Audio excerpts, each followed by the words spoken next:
Nimeridhishwa na majibu ya Mangungu.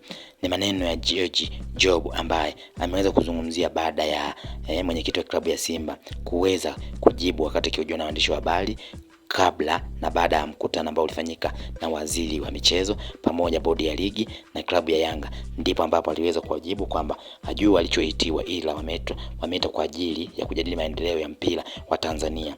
Ndio majibu ambayo aliweza kuyajibu, kwa kuwa alichokijibu yuko sahihi zaidi kuliko angejibu kitu kingine. Kwa mjibu wa George Job anadai kwamba alichokijibu Mangungu basi alikuwa ni sahihi kabisa, kwa kuwa yeye hakutaka kuzungumzia dabi ambayo iliweza kuahirishwa, ila alizungumzia masuala mazima ya mpira wa Tanzania. Kwa mjibu wa George Job anasema kwamba alichokifanya Mangungu ameweza kujibu majibu ya kimpira, kwa kuwa kwanza yeye ni kiongozi wa timu ya mpira wa miguu, hivyo lazima uzungumzie mpira. Hata mazungumzo walienda kuyafanya kwa ajili ya maendeleo ya mpira wa miguu wa Tanzania, sio kwa ajili ya mechi moja ambayo iliahirishwa. Kama kuna mechi nyingine, kama mechi iliahirishwa, basi tarehe nyingine itapangwa. Na tofauti wengine ambao waliweza kujibu tofauti na alivyojibu yeye, hivyo na kumwagia maua yake kudai kwamba amejibu majibu ya kimpira.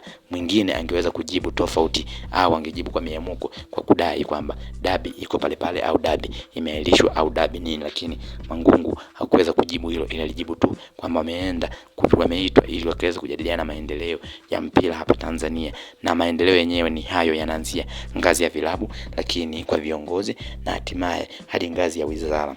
Na ndio maana waliweza kuitwa, na ndio maana aliweza kujibu.